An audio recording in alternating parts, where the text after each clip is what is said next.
Hello everyone, welcome back to Hollow Point Defense. We are going to do a field strip of the Smith & Wesson Response and put it back together, just like you would do if you're cleaning. So here we go. And we'll explain a few areas that people are having issues that have contacted me.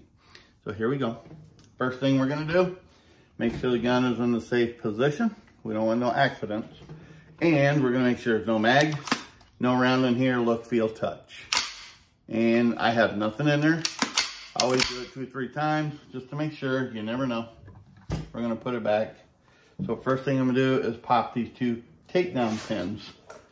Go back here, hit that one, hit the front one, pull the back, pull the front, and the upper receiver comes off. We'll get to that in a few minutes. So what I'll do from right here is where this front takedown pin is. There's a little piece here you want to be careful with. I'm taking out. We'll put right here. And then what I'm going to do next is my 9/64 I told you needed. And this is why. Right here, you got this block. I'm going to unscrew it. This area gets pretty filthy. When you take it out, you need to be extremely careful because it will come out like this. This piece right here comes off. Let me do it in the white so you can kind of see it. So it'll fit just like that. So we'll just take those 2 parts off. So you almost got it done, and then my interchangeable mag well will come out.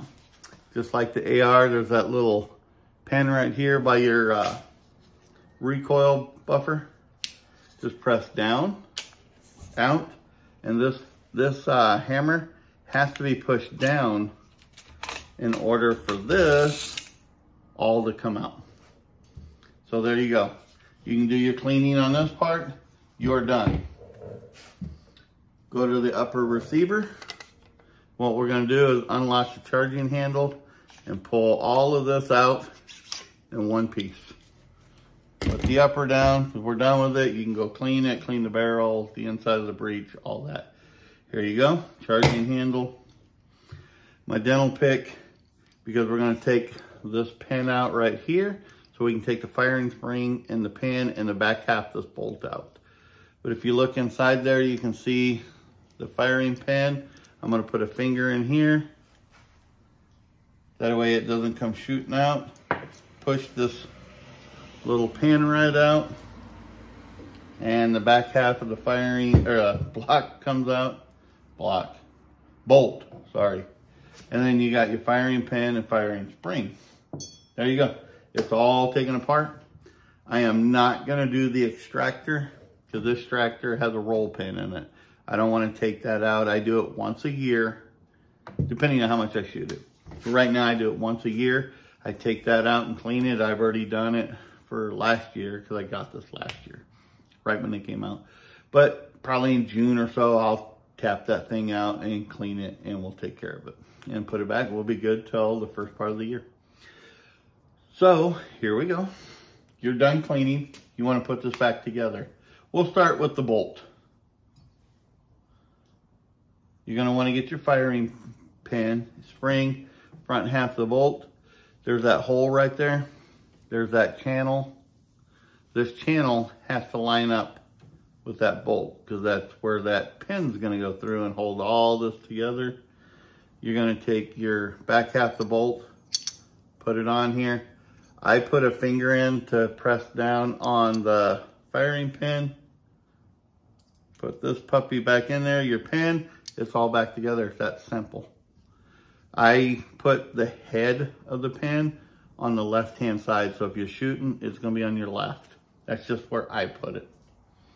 So we'll grab your upper because you're done cleaning it. Put your charging handle back in it. I just like to start it. I take this, put it right inside there, and it all goes together. We're done. We'll go back to the lower. put my magwell back on it. Put that puppy right there for a minute. We're gonna get our recoil spring and buffer. Put it right back inside here. Press down on that hammer a little bit so it goes in. There we go, it's all good. Put that right here. And then we're gonna get this little puppy, our block back. We're gonna put this like that. Has to go right on that little silver nub right there. And there we go. I know his fingers are in the way, but I don't wanna lose it. There we go. So we'll put this right back inside here. This has your bolt catch on it and all that good stuff. Bolt release.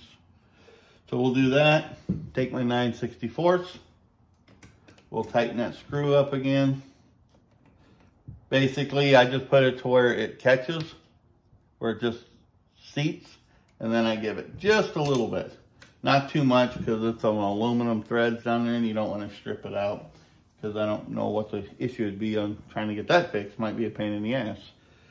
But this little piece came out just like this, and that's how it's going to go right back in. Remember that little arm that's on that block? It's right here. It's hard to see, but this will go right under that arm and line up with this front hole. So it's what activates. Let me get my hand out of the way. If you see that, let me try to do this right. See how it activates it? That's what activates your bolt catch. So you want to make sure the correct one in there. I use the Glock, so I have the G one. And basically, we're almost done. You'll take your upper, line it up right here with that front piece, push that pin in, push the rear pin in, do a function check, take it off safe, and we're good. I'm gonna put it back on safe. But here's one of the issues I'm seeing people outside of that arm with that last thing I did right there is your T20. This is the last thing. These little screws right here,